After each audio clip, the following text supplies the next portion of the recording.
Veblen maintient un petit sourire narquois et cachant une de ses mains légèrement tremblante devant Angèle qui désormais contrôle tout le corps commun à elle seule. La voix de Staël résonne à ses oreilles. Angèle, qu'est-ce que tu fais? Mais elle l'ignore, envahie par sa colère. Tu me montres ton joli minois en entier? Merci beaucoup, ça me déstabilisait d'avoir affronté deux moitiés de corps, plaisante l'archiblond. À ces mots, Angèle ne se maîtrise plus et se jette sur lui. Conservant son sourire, Veblen évite la vague d'énergie qu'elle lui envoie d'un bond en arrière. Elle enchaîne en lançant successivement et avec rage des billes de lumière que Veblen esquive par de petits sauts de côté. Il conserve sa distance par rapport à elle, semblant la narguer. Énervée de plus belle, elle fait apparaître la nouvelle arme du couple et tente de se rapprocher de lui. Il baisse la distance entre eux, lentement, en la fixant toujours du même sourire, comme pour la provoquer. Presque excédée, elle augmente sa vitesse et fonce vers lui pour faire un coup ample. Veblen esquive son coup d'une demi-seconde avant qu'elle ne l'atteigne et se place très vite à nouveau à distance d'appréciable d'elle, tandis que le sol craque sous l'effet du coup de lame. Puissant, mais tu as quelques problèmes de visée, j'ai l'impression. Raille-t-il, toujours sourire aux lèvres, ce qui enrage de plus en plus Angèle, qui ne remarque pas la main encore plus tremblante de son adversaire. Elle enchaîne alors plusieurs coups puissants portés par sa colère, que Veblen évite toujours au dernier moment, le sourire narquois persistant. « Arrête, ce n'est pas comme ça que tu vas la voir !» tente vêtement de la raisonner Staël dans leur tête.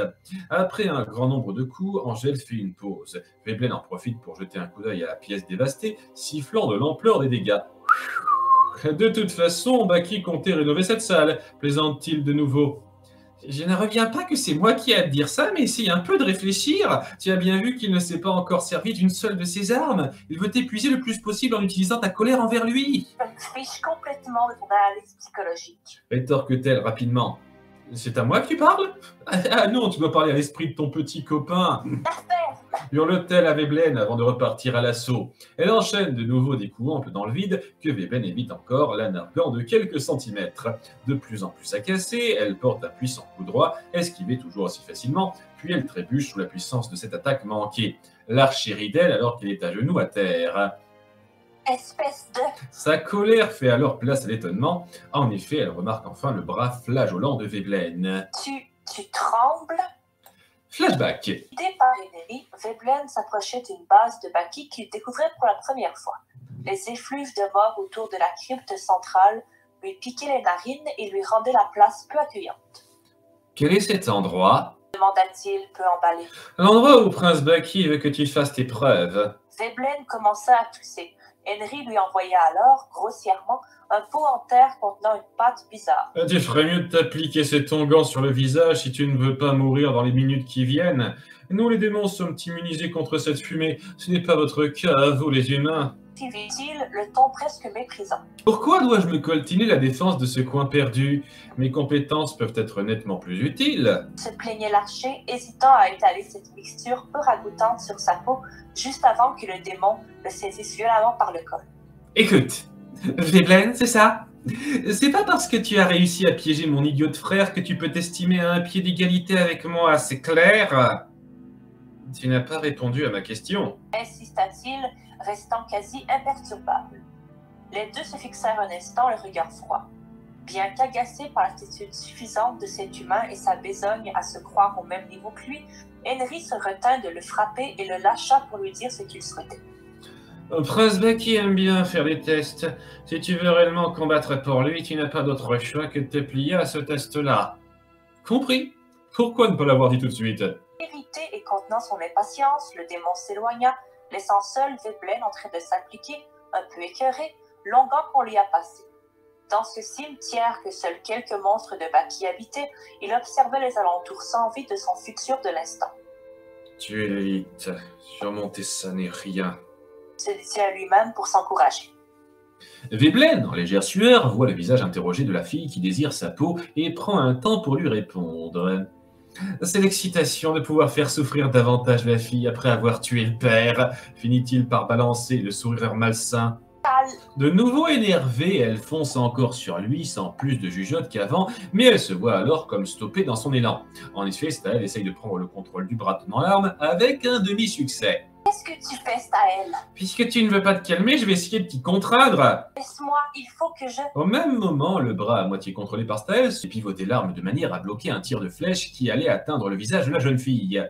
Zut! J'y étais presque! Mais continuez votre scène de ménage, ne vous préoccupez pas de moi, dit Veblen, de loin, arc à la main. Attends un peu. S'échauffe Angèle, reprenant le contrôle total du corps. Elle lance alors une puissante vague d'énergie, bien plus grosse que la première. Veblen parvient à en réchapper en faisant un puissant bond en hauteur et en s'agrippant au manche de son épée qu'il plante au mur. Il revient alors à terre, face à Angèle, le dos à la paroi détruite, laissant entrer des courants d'air de l'extérieur. Bref, il fait un peu frais, tu ne trouves pas? Continue-t-il sur un ton nonchalant. Angèle, de plus en plus agacée, se rue à nouveau sur lui, arme au poing, mais elle est de nouveau stoppée, cette fois par deux voix qui lui sont familières. N'entre pas dans son jeu, Angèle. Je ne t'ai pas appris à céder à tes impulsions dans une bataille. Elle reste figée après avoir entendu les voix de Nova et de Pélion. Staël profite de son relâchement pour reprendre le contrôle d'une moitié de corps. Veblen tente également d'en profiter pour l'attaquer à distance, mais Miss Staël l'en empêche en détruisant ses flèches à coups de billes d'énergie. Angèle, je vois que tu t'es calmée et c'est très bien, mais tu pourrais quand même être un peu plus réactive, remarque Mi-Angèle en pleine destruction des flèches que leur adversaire tire à toute vitesse. De nouveau, les deux voix résonnent dans la tête de la jeune fille. Tu n'es pas seule dans ce combat, entend-elle son père. Staël est un gaffeur un peu vantard, mais tu peux compter sur lui, entend-elle ensuite plaisanter Nova. Elle pouffe alors légèrement à l'étonnement de Miss Staël et Veblen. Ça va, Angèle?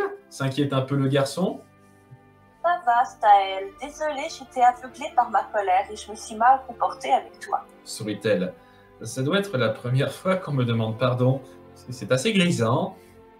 On continue ensemble? Demande Mi-Angèle un peu timidement. Je ne demande que ça, répond Miss Staël enthousiaste. Angèle se tourne alors vers Veblen, l'air déterminé, prêt à combattre. Ce dernier, suant désormais à grosses gouttes, affiche un sourire nerveux. Alors finalement, rien ne pourra marcher. Lâche-t-il comme résigné. Flashback. Veblen était assis à plusieurs mètres de la crypte, à 2 pas de la fumée qui y stagnait, en train de fixer l'horizon sous ses airs sérieux. Un ombre aiguë arriva avec un plateau constitué de légumes à la limite de fraîcheur et d'un gruau peu ragoûtant qui écœurait modestement l'archer blond, habitué désormais à ses repas. Votre déjeuner, seigneur Veblen. Pose-le par terre. L'ombre aiguë posa le plateau au sol et resta planté près de lui, à l'observer curieusement. Quoi? Réagit-il sèchement.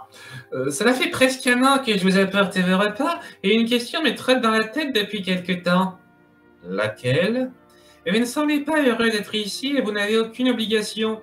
Avec vos capacités, rien ne vous empêche de vous en aller, et je ne pense pas que Prince Baki vous pourchassera pour ça. Alors pourquoi restez-vous? Je ne m'attendais pas à de tels propos de la part d'une sous-créature créée par magie. Je fais partie des rares monstres de Prince Baki qui ont survécu plus de 5 ans. Je crois que vous autres appelez ça évoluer.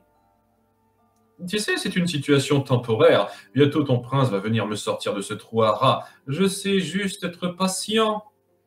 L'ombre aiguë commençait à s'éloigner suite à cette réponse faussement assurée. Mais Veblen, usé par sa longue attente, accepta alors de se confesser honnêtement sur un coup de tête. En fait, je n'ai nulle part où aller. Mes parents sont morts quand j'avais 16 ans, me laissant tout juste de quoi parachever ma double formation. Si je m'en vais maintenant, je n'aurai aucun foyer, aucun proche à qui me rattacher. Veblen, s'étant laissé happer par la légère maussaderie, reprit alors sa mentalité réfléchie et comprit vite la position de faiblesse qu'il venait de dévoiler. Dans un silence prolongé, lui et l'ombre aiguë restèrent dans leur position sans rien dire. Dis-moi, il est vrai que chaque ombre aiguë de Baki a pour devoir de faire savoir à son maître toutes les informations qu'il glane? Finit par demander l'archer. Oui, il peut me solliciter à tout moment pour connaître tout ce que je sais, mais les chances qu'il le fasse à court, même à long terme, sont minces. Moins minces que celles qu'il le fasse en ce moment. L'ombre aiguë, inquiet, n'eut pas le temps de réagir que Veblen sortit son épée courte et le trancha en deux. Alors que la créature s'évanouit dans l'air dans son râle de faim, il essuya sa langue de la poussière qui s'y était déposée. Il faudra trouver quelqu'un d'autre pour m'apporter ma nourriture. Je pourrais peut-être me débarrasser de celui qui la prépare tant que j'y suis. Tu voulais jouer sur la version qu'a Angèle pour toi. Et me faire combattre n'importe comment en m'épuisant. Tu es vil à tous les tableaux. Accuse Mi-Angèle et Mistel l'un après l'autre. Quel autre choix avais-je? Me battre à la loyale et mourir à coup sûr? Le duo ne sait quoi rétorquer à ça. Veblen baisse des bras de dépit. J'étais condamné à l'instant même où je suis entré dans cette pièce. En plus, c'est là que les frères Bled se sont fait anéantir. Quelle ironie! Ça veut dire que les ennemis de chacun étaient déjà attitrés? Réagit Mi-Angèle. Bien deviné. Et qui m'a envoyé me faire tuer par les élus de Rhea. Moi qui ai obéi à ses ordres pendant 15 ans. Ils sont au courant de tout, à ce que je vois. Nous, on ne sait presque rien sur eux, mais c'est tout juste s'ils ne savent pas que j'ai un grain de beauté dans le bas du dos, commente Mistaël. Tu n'as plus aucune échappatoire maintenant. S'adresse la fille à Veblen, tandis que Stangel se remet en position de combat. Attendez! On n'est peut-être pas obligé d'en arriver jusque-là, panique l'archer, leur faisant signe de stopper. Tu veux qu'on te laisse t'en aller comme si de rien n'était? Non, je propose de me joindre à vous. À qui tu penses faire croire ça? Répond Mi-Angèle, furieuse, après un moment de surprise. Je pourrais vous aider à combattre Baki. Après tout ce temps, j'ai pu en apprendre pas mal sur lui, argumente Veblen en se rapprochant. Tu pourrais surtout le trahir à n'importe quel moment, enchaîne Mistaël. Pourquoi je vous trahirais? Baki vient de m'abandonner. Il se met alors face à face avec la moitié de corps contrôlée par Angèle. Écoute, je sais que ce que j'ai fait est impardonnable, mais laisse-moi une chance de me racheter pour le meurtre de ton père et de tous les autres. Mourir ici ne me permettra pas de laver mes erreurs, mais je peux y aspirer en vous aidant à supprimer Baki et à arranger les choses. Mi-Angèle le fixe un instant dans sa plaidoirie misérable. Le regard dédaigneux de la fille sur lui horripile Veblen qui se contient en baissant la tête. Ce ne sont que des paroles en l'air, ça se voit que tu es juste désespéré. Oui, je suis désespéré. Je pars vers là où est mon gain et c'est vous qui me promettez le plus désormais. Rend-il, se positionnant désormais à 1 mètre du corps partagé. Et tu crois qu'on accepterait comme ça? La question est simple. Et qu'est-ce que vous prenez? La vengeance ou le pardon?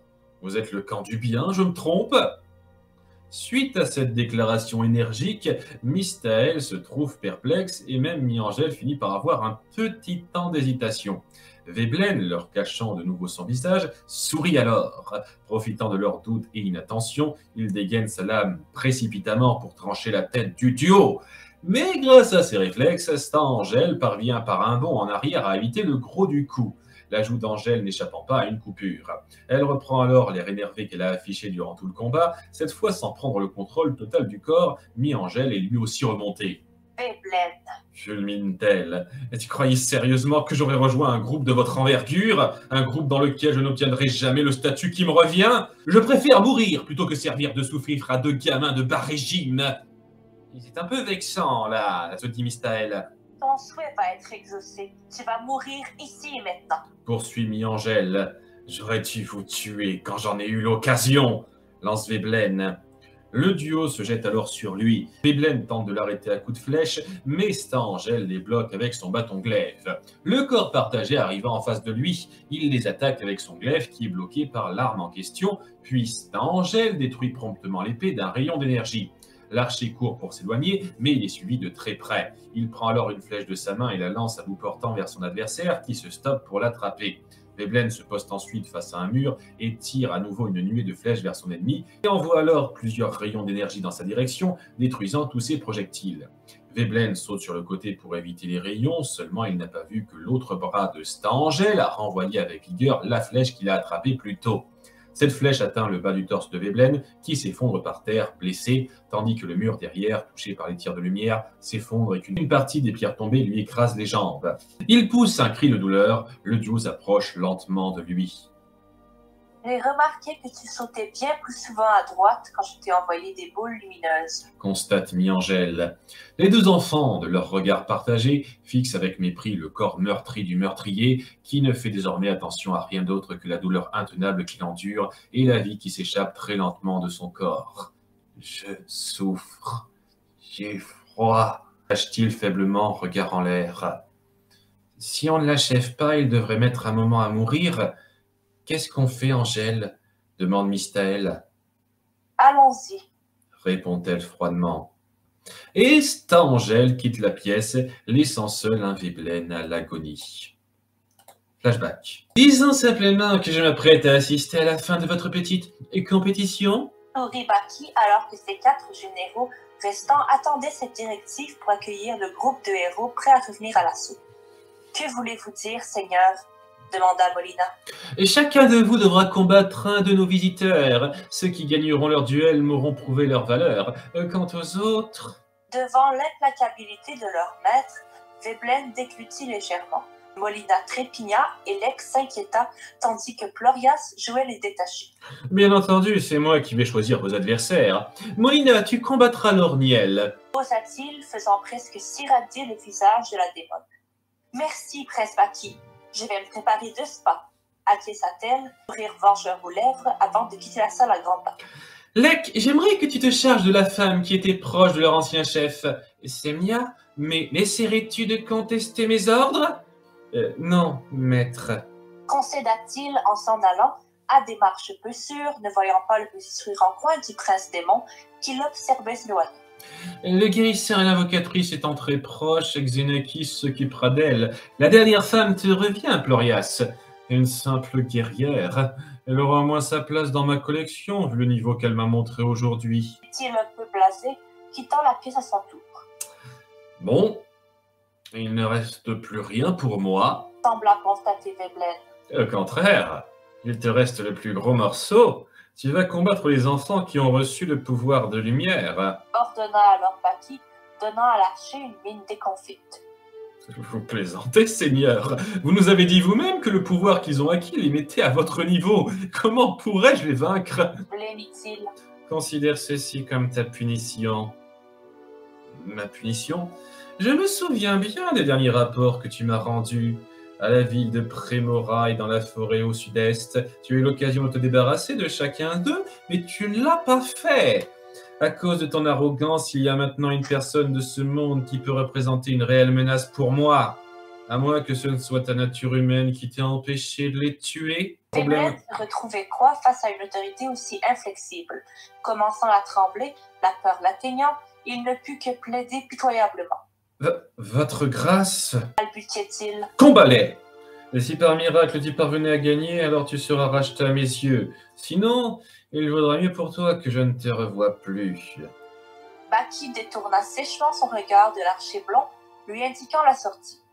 Désemparé et ne sachant quoi dire pour se défendre, il marcha alors, contrit vers ce qui lui paraissait le couloir de la mort.